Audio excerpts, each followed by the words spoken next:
नमस्कार। तो आइए सुनते हैं मुंशी प्रेमचंद जी की बहुप्रसिद्ध कहानियों में से चुनी हुई एक और नायाब कहानी, सदगति। ही चमार द्वार पर झाड़ू लगा रहा था और उसकी पत्नी झुरिया घर को गोबर से लीप रही थी। दोनों अपने अपने काम से फुर्सत पा चुके थे। तो चमारिन ने कहा, तो जाके पंडित बाबा से कह आओ ना, ऐसा ना हो कहीं चले जाएं। दुखी, हाँ जाता हूँ, लेकिन यह तो सोच बैठेंगे किस चीज पर। झुरिया, कहीं से खटिया ना मिल जाएगी, ठकुराने से मांग लाना। दुखी, तू तो कभी कभी ऐसी बात कह देती है कि देह जल जाती है। ठकुराने वाले मुझे खटिया देंगे? आग तक तो घर से निकलती नहीं, खटिया देंगे? कैथाने में जाकर एक लोटा पानी मांगूं तो ना मिले, भला खटिया कौन देगा? हमारे उपले, सेंठे, भूसा, लकड़ी थोड़े ही है कि जो चाहे उठा ले जाए। ले अपनी खटोली धोकर रख दे, गर्मी के तो दिन हैं, उनके आते आते सूख जाएगी। झुरिया, वह हमारी खटोली पर बैठेंगे नहीं, देखते नहीं कितने नेम धर्म से रहते हैं। दुखी ने जरा चिंतित होकर कहा, हाँ यह बात तो है, महुए के पत्ते तोड़कर एक पत्तल बना लूं तो ठीक हो जाए। पत्तल में बड़े बड़े आदमी खाते हैं, वह पवित्र है, ला तो डंडा पत्ते तोड़ लाऊं। झुरिया, पत्तल मैं बना लूंगी, तुम जाओ, लेकिन हाँ उन्हें सीधा भी तो देना होगा, अपनी थाली में रख दूं। दुखी, कहीं ऐसा गजब ना करना, नहीं तो सीधा भी जाए और थाली भी फूटे। बाबा थाली उठाकर पटक देंगे, उनको बड़ी जल्दी विरोध चढ़ाता है। किरोध में पंडिताइन तक को छोड़ते नहीं। लड़के को ऐसा पीटा कि आज तक टूटा हाथ लिए फिरता है। पत्तल में सीधा भी देना, हाँ मुदा तू छूना मत। झूरी, गोंद की लकड़ी को लेकर साह की दुकान से सब चीजें ले आना, सीधा भरपूर हो। सेर भर आटा, आधा सेर चावल, पाव भर दाल, आधा पाव घी, नून, हल्दी और पत्तल में एक किनारे 4 आने पैसे रख देना। गोंद की लकड़ी ना मिले तो भुर्जिन के हाथ पैर जोड़ ले जाना। तो कुछ मत छूना, नहीं गजब हो जाएगा। इन बातों की ताकीद करके दुखी ने लकड़ी उठाई और घास का एक बड़ा सा गट्ठर लेकर पंडित जी के अर्ज करने चला। खाली हाथ बाबा जी की सेवा में कैसे जाता? नजराने के लिए उसके पास घास के सिवाय और क्या था? उसे खाली देखकर तो बाबा दूर से ही दुत्कारते। पंडित घासीराम ईश्वर के परम भक्त थे।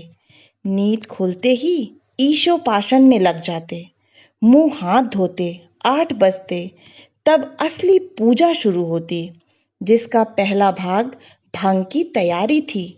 उसके बाद आधा घंटे तक चंदन रगड़ते, फिर आईने के सामने एक तिनके से माथे पर तिलक लगाते। चंदन की 2 रेखाओं के बीच में लाल रोरी की बिंदी होती थी। फिर छाती पर बाहों पर चंदन की गोल गोल मुद्रिकाएं बनाते। फिर ठाकुर जी की मूर्ति निकालकर उसे नहलाते, चंदन लगाते, फूल चढ़ाते, आरती करते, घंटी बजाते। 10 बजते बजते वह पूजन से उठते और भंग छान कर बाहर आते। तब तक 2-4 जजमान द्वार पर आ जाते। ईशोपासन का तत्काल फल मिल जाता। वही उनकी खेती थी। आज वह पूजन गृह से निकले तो देखा दुखी चमार घास का एक गट्ठा लिए बैठा है। दुखी उन्हें देखते ही उठ खड़ा हुआ और उन्हें साष्टांग दंडवत करके हाथ बांधकर खड़ा हो गया। यह तेजस्वी मूर्ति देखकर उसका हृदय श्रद्धा से परिपूर्ण हो गया। कितनी दिव्य मूर्ति थी! छोटा सा गोल मटोल आदमी, चिकना सिर, फूले गाल, ब्रह्म तेज से प्रदीप्त आंखें, रोरी और चंदन देवताओं की प्रतिभा प्रदान कर रही थी। दुखी को देखकर श्रीमुख से बोले, आज कैसे चला रे दुखिया? दुखी ने सिर झुकाकर कहा, बिटिया की सगाई कर रहा हूं महाराज। कुछ साइद सगुन विचारना है, कब मर्जी होगी। घासी, आज मुझे छुट्टी नहीं, हाँ सांझ तक आ जाऊंगा। दुखी, नहीं महाराज, जल्दी मर्जी हो जाए। सब सामान ठीक कर आया हूं, यह घास कहाँ रख दूं? घासी, इस गाय के सामने डाल दे और जरा झाड़ू लेकर द्वार तो साफ कर दे। यह बैठक भी कई दिन से लीपी नहीं गई, उसे भी गोबर से लीप दे। तब तक मैं भोजन कर लूं, फिर जरा आराम करके चलूंगा। हाँ, यह लकड़ी भी चीर देना। खलिहान में 4 खांची भूसा पड़ा है, उसे भी उठा लाना और भुसैली में रख देना। दुखी फौरन हुक्म की तामील करने लगा। द्वार पर झाड़ू लगाई, बैठक को गोबर से लीपा। तब 12 बज गए। पंडित जी भोजन करने चले गए। दुखी ने सुबह से कुछ नहीं खाया था, उसे भी जोर की भूख लगी, पर वहां खाने को क्या धारा था। घर यहाँ से मील भर था, वहां खाने चला जाए तो पंडित जी बिगड़ जाएं। बेचारे ने भूख दबाई और लकड़ी फाड़ने लगा। लकड़ी की मोटी सी गांठ थी, जिस पर पहले कितने ही भक्तों ने अपना जोर आजमा लिया था। वह उसी दम खम के साथ लोहे से लोहा लेने के लिए तैयार थी। दुखी घास छीलकर बाजार से ले जाता था। लकड़ी चीरने का उसे अभ्यास न था। घास उसके खुरपे के सामने सिर झुका देती थी। यहाँ कस कस कर कुल्हाड़ी का भरपूर हाथ लगाता, पर उस गांठ पर निशान तक न पड़ता था। कुल्हाड़ी उचट जाती, पसीने में तर था, हाँफता था, थक कर बैठ जाता था, फिर उठता था। हाथ उठाए न उठते थे, पांव कांप रहे थे, कमर न सीधी होती थी, आंखों तले अंधेरा हो रहा था, सिर में चक्कर आ रहे थे, तितलियां उड़ रही थीं, फिर भी अपना काम किए जाता था। अगर एक चिलम तंबाकू पीने को मिल जाती तो शायद कुछ ताकत आती। उसने सोचा, यहाँ चीलम और तंबाकू कहाँ मिलेगी? ब्राह्मणों का पूरा है। ब्राह्मण लोग हम नीच जातों की तरह तंबाकू थोड़े ही पीते हैं। सहसा उसे याद आया कि गांव में एक गोंड भी रहता है, उसके यहाँ जरूर चीलम तंबाकू होगी। तुरंत उसके घर दौड़ा। खैर, मेहनत सफल हुई। उसने तंबाकू भी दी और चीलम भी दी, पर आग वहां ना थी। दुखी ने कहा, आग की चिंता ना करो भाई, मैं जाता हूं, पंडित जी के घर से आग मांग लूंगा, वहां तो अभी रसोई बन रही थी। यह कहता हुआ वह दोनों चीजें लेकर चला आया और पंडित जी के घर में बरौठे के द्वार पर खड़ा होकर बोला, मालिक, रचिक आग मिल जाए तो चीलम पी लें। पंडित जी भोजन कर रहे थे। पंडिताइन ने पूछा, यह आदमी आग मांग रहा है? पंडित, अरे वही ससुरा दुखिया चमार है। कहा है थोड़ी सी लकड़ी चीर दे, आग तो है, दे दो। पंडिताइन ने भवें चढ़ाकर कहा, तुम्हें तो जैसे पोथी पत्रों के फेर में धर्म कर्म किसी बात की सुध ही नहीं रही। चमार हो, धोबी हो, पासी हो, मुंह उठाए घर में चला आए। हिंदू का घर ना हुआ कोई सराय हुई। कह दो दाढ़ी जार से चला जाए, नहीं तो इस लुआठे से मुंह झुलस दूंगी। आंग मांगने चले हैं। पंडित जी ने उन्हें समझाकर कहा, भीतर आ गया तो क्या हुआ, तुम्हारी कोई चीज तो नहीं छुई। धरती पवित्र है, जरा सी आग दे क्यों नहीं देती? काम तो हमारा ही कर रहा है। कोई लोनिया यही लकड़ी फाड़ता तो कम से कम 4 आने लेता। पंडिताइन ने गरज कर कहा, वह घर में आया क्यों? पंडित ने हार कर कहा, ससुरे का अभाग था और क्या। पंडिताइन, अच्छा, इस बखत तो आग दिए देती हूँ, लेकिन फिर जो इस तरह घर में आएगा तो उसका मुंह ही जला दूंगी। दुखी के कानों में इन बातों की भनक पड़ रही थी। पछता रहा था नाहक आया। सच तो कहती हैं, पंडित के घर में चमार कैसे चला आए। बड़े पवित्र होते हैं यह लोग, तभी तो संसार पूछता है, तभी तो इतना मान है। भर चमार थोड़े ही हैं। इसी गांव में बूढ़ा हो गया, मगर मुझे इतनी अकल भी ना आई। इसलिए जब पंडिताइन आग लेकर निकली तो वह मानो स्वर्ग का वरदान पा गया। दोनों हाथ जोड़कर जमीन पर माथा टेकता हुआ बोला, पंडिताइन माता, मुझसे बड़ी भूल हुई कि घर में चला आया। चमार की अकल ही तो ठहरी, इतने मूर्ख ना होते तो लात क्यों खाते। पंडिताइन चिमटे से पकड़कर आग लाई थी। 5 हाथ की दूरी से घूंघट की आड़ से दुखी की तरफ आंख फेंकी। आग की बड़ी सी चिंगारी दुखी के सिर पर पड़ गई। जल्दी से पीछे हटकर सिर के छोटे देने लगा। उसने मन में कहा, यह एक पवित्र ब्राह्मण के घर को अपवित्र करने का फल है। भगवान ने कितनी जल्दी फल दे दिया। इसी से तो संसार पंडितों से डरता है और सबके रुपए मारे जाते हैं। ब्राह्मण के रुपए भला कोई मार तो ले, घर भर का सत्यानाश हो जाएगा। पांव गल गल कर गिरने लगे। बाहर आकर उसने चीलम पी और फिर कुल्हाड़ी लेकर जुट गया। खट खट की आवाजें आने लगी, पर उस पर आग पड़ गई तो पंडिताइन को उस पर कुछ दया आ गई। पंडित जी भोजन करके उठे तो बोली, इस चमरवा को भी कुछ खाने को दे दो। बेचारा कब से काम कर रहा है, भूखा होगा। पंडित जी ने इस प्रस्ताव को व्यवहारिक क्षेत्र से दूर समझकर पूछा, रोटियां हैं? पंडिताइन, 2-4 बच जाएंगी। पंडित, 2-4 रोटियों में क्या होगा, चमार है, कम से कम सेर भर चढ़ा जाएगा। पंडिताइन कानों पर हाथ रखकर बोली, अरे बाप रे, सेर भर? तो फिर रहने दो।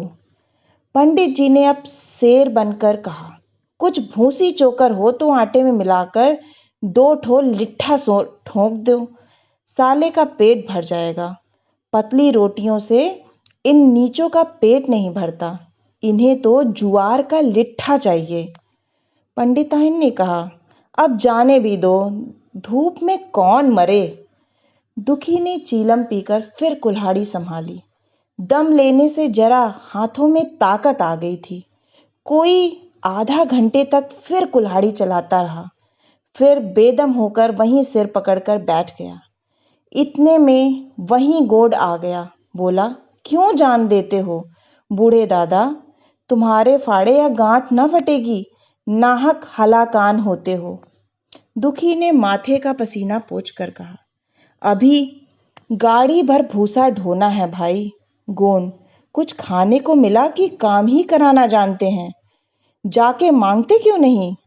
दुखी, कैसी बात करते हो चिखुरी, ब्राह्मण की रोटी हमको पचेगी। गोंड, पचने को पच जाएगी, पहले मिले तो। मूछों पर ताव देकर भोजन किया और आराम से सोए। तुम्हें लकड़ी फाड़ने का हुक्म लगा दिया। जमींदार भी कुछ खाने को देता है, हाकिम भी बेगार लेता है तो थोड़ी बहुत मजदूरी देता है। यह उनसे भी बढ़ गए, उस पर धर्मात्मा बनते हैं। दुखी, धीरे धीरे बोलो भाई, कहीं सुन ले तो आफत आ जाए। यह कहकर दुखी फिर संभल पड़ा और कुल्हाड़ी की चोट मारने लगा। चिखुरी को उस पर दया आई, आकर कुल्हाड़ी उसके हाथ से छीन ली और कोई आधा घंटे खूब कसकर कुल्हाड़ी चलाई, पर गांठ में एक दरार भी ना पड़ी। तब उसने कुल्हाड़ी फेंक दी और यह कहकर चला गया, तुम्हारे फाड़े यह न फटेगी, जान भले निकल जाए। दुखी सोचने लगा, बाबा ने यह गांठ कहाँ रख छोड़ी थी कि फाड़े नहीं फटती। कहीं दरार तक तो नहीं पड़ती। मैं कब तक इसे चीरता रहूंगा? अभी घर पर 100 काम पड़े हैं। कार परोजन का घर है, एक ना एक चीज घटी ही रहती है। पर इन्हें इनकी चिंता क्या? चलूं, जब तक भूसा ही उठा लूं। कह दूंगा, बाबा आज तो लकड़ी नहीं फटी, कल आकर फाड़ दूंगा। उसने झौवा उठाया और भूसा ढोने लगा। खलिहान यहाँ से 2 फरलांग से कम न था। अगर झौवा खूब भर भर कर लाता तो काम जल्द खत्म हो जाता। फिर झौवे को उठाता कौन? अकेले भरा हुआ झौवा उसने ना उठ सकता था, इसलिए थोड़ा थोड़ा लाता था। 4 बजे कहीं भूसा खत्म हुआ। पंडित जी की नींद भी खुली। मुंह हाथ धोया, पान खाया और बाहर निकले। देखा तो दुखी झौवा सिर पर रखे सो रहा है। जोर से बोले, अरे दुखिया, तू सो रहा है? लकड़ी तो अभी ज्यों की त्यों पड़ी है। इतनी देर तू करता क्या रहा? मुट्ठी भर भूसा ढोने में सांझ कर दी, उस पर सो रहा है। उठा ले कुल्हाड़ी और लकड़ी फाड़ डाल। तुझसे जरा सी लकड़ी नहीं फटती, फिर साइद भी वैसी ही निकलेगी। मुझे दोष मत देना। इसी से कहा है कि नीच के घर में खाने को हुआ और उसकी आंख बदली। दुखी ने फिर का कुल्हाड़ी उठाई। जो बातें पहले से सोच रखी थी वह सब भूल गई। पेट पीठ में धंसा जाता था। आज सवेरे जलपान तक नहीं किया था। अवकाश ही ना मिला। उठना ही पहाड़ मालूम होता था। जी डूबा जाता था, पर दिल को समझा कर उठा। पंडित हैं, कहीं साइड ठीक न विचारें तो फिर सत्यानाश ही हो जाए। जभी तो संसार में इतना मान है। साइड ही का तो सब खेल है, जिसे चाहे बिगाड़ दे। पंडित जी गांठ के पास आकर खड़े होकर गए और बढ़ावा देने लगे। हाँ, मार, कस के मार, और मार, कस के मार। अबे जोर से मार, तेरे हाथ में तो जैसे दम ही नहीं है। लगा कस के। खड़ा सोचने क्या लगता है? हाँ, बस फटा ही चाहती है, दे उसी दरार में। दुखी अपने होश में ना था। ना जाने कौन सी गुप्त शक्ति उसके हाथों को चला रही थी। वह थकान, भूख, कमजोरी सब मानो भाग गई। उसे अपने बाहुबल पर स्वयं आश्चर्य हो रहा था। एक एक चोट वज्र की तरह पड़ती थी। आधा घंटे तक वह इसी उन्माद की दशा में हाथ चलाता रहा, यहाँ तक कि लकड़ी बीच से फट गई और दुखी के हाथ से कुल्हाड़ी छूटकर गिर पड़ी। इसके साथ वह भी चक्कर खाकर गिर पड़ा।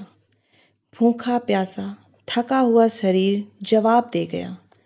पंडित जी ने पुकारा, उठ के 2-4 हाथ और लगा दे, पतली पतली चैलियां हो जाएं। दुखी ना उठा। पंडित जी ने अब उसे दिक करना उचित न समझा। भीतर जाकर बूटी छानी, शौच गए, स्नान किया और पंडिताई बाना पहनकर बाहर निकले। दुखी अभी तक वहीं पड़ा हुआ था। जोर से पुकारा, अरे क्या पड़े ही रहोगे दुखी? चलो, तुम्हारे ही घर चल रहा हूं। सब सामान ठीक ठीक है ना? दुखी फिर भी ना उठा। अब पंडित जी को कुछ शंका हुई। पास जाकर देखा तो दुखी अकड़ा पड़ा हुआ था। बदहवास होकर भागे और पंडिताइन से बोलिए, दुखिया तो जैसे मर गया। पंडिताइन हकबका कर बोली, वह तो अभी लकड़ी चीर रहा था ना? पंडित, हाँ, लकड़ी चीरते चीरते मर गया। अब क्या होगा? पंडिताइन ने शांत होकर कहा, होगा क्या? चमरौने में कहला भेजो, मुर्दा उठा ले जाएं। एक क्षण में गांव भर में खबर हो गई। पूरे में ब्राह्मणों की ही बस्ती थी। केवल एक घर गोंड का था। लोगों ने इधर का रास्ता छोड़ दिया। कुएं का रास्ता उधर ही से था। पानी कैसे भरा जाए? चमार की लाश के पास से होकर पानी भरने कौन जाए? एक बुढ़िया ने पंडित जी से कहा, अब मुर्दा फेंकवाते क्यों नहीं? कोई गांव में पानी पिएगा या नहीं? इधर गोंड ने चमरौने में जाकर सबसे कह दिया, खबरदार, मुर्दा उठाने मत जाना, अभी पुलिस की तहकीकात होगी। दिल लगी है कि एक गरीब की जान ले ली। पंडित जी होंगे तो अपने घर के होंगे, लाश उठाओगे तो तुम भी पकड़े जाओगे। इसके बाद ही पंडित जी पहुंचे, पर चमरौने का कोई आदमी लाश उठा लाने को तैयार ना हुआ। हाँ, दुखी की स्त्री और कन्या दोनों हाय हाय करती वहां से चली और पंडित जी के द्वार पर आकर सिर पीट पीट कर रोने लगी। उनके साथ 10-5 और चमारिनें थीं। कोई रोती थी, कोई समझाती थी, पर चमार एक भी ना था। पंडितों ने चमारों को बहुत धमकाया, समझाया, मिन्नत की, पर चमारों के दिल पर पुलिस का रोब छाया हुआ था। एक भी ना मिनका। आखिर निराश होकर लौट आए। आधी रात तक रोना पीटना जारी रहा। देवताओं का सोना मुश्किल हो गया, पर लाश उठाने कोई चमार ना आया। और ब्राह्मण चमार की लाश कैसे उठाते? भला ऐसा किसी शास्त्र पुराण में लिखा है? कहीं कोई दिखा दे। पंडिताइन ने झुंझला कर कहा, इन डाइनों ने तो खोपड़ी चाट डाली, सबों का गला भी नहीं पकता। पंडित ने कहा, रोने दो चुड़ैलों को, कब तक रोएंगी? जीता था तो कोई बात ना पूछता था, मर गया तो कोलाहल मचाने के लिए सबकी सब आ पहुंची। पंडिताइन, चमार का रोना मनहूस है। पंडित, हाँ, बहुत मनहूस। पंडिताइन, अभी से दुर्गंध उठने लगी। पंडित, चमार था ससुरा कि नहीं? साध असाध किसी का विचार है इन सबको? पंडिताइन, इन सबों को घिन भी नहीं लगती। पंडित, भ्रष्ट हैं सब। रात को किसी तरह कटी, मगर सवेरे भी कोई चमार ना आया। चमारिनें भी रो पीट कर चली गईं। दुर्गंध कुछ कुछ फैलने लगी। पंडित जी ने एक रस्सी निकाली, उसका फंदा बनाकर मुर्दे के पैर में डाला और फंदे को खींचकर कस दिया। अभी कुछ कुछ धुंधला का था। पंडित जी ने रस्सी पकड़कर लाश को घसीटना शुरू किया और गांव के बाहर घसीट ले गए। वहां से आकर तुरंत स्नान किया, दुर्गा पाठ पढ़ा और घर में गंगा जल छिड़का। उधर दुखी की लाश को खेत में गीदड़ और गिद्ध, कुत्ते और कौवे नोच रहे थे। यही जीवन पर्यंत की भक्ति, सेवा और निष्ठा का पुरस्कार था। आशा है कि आपको यह कहानी सदगति बहुत ही पसंद आई होगी। अगर पसंद आई है तो प्लीज़ इस कहानी को लाइक करें, मुझे प्रोत्साहित करने के लिए, और ऐसी ही अच्छी अच्छी कहानियाँ सुनने के लिए इस चैनल को सब्सक्राइब करें और हाँ, अपनों के साथ शेयर करें। आप सभी का कहानी सुनने के लिए बहुत बहुत धन्यवाद।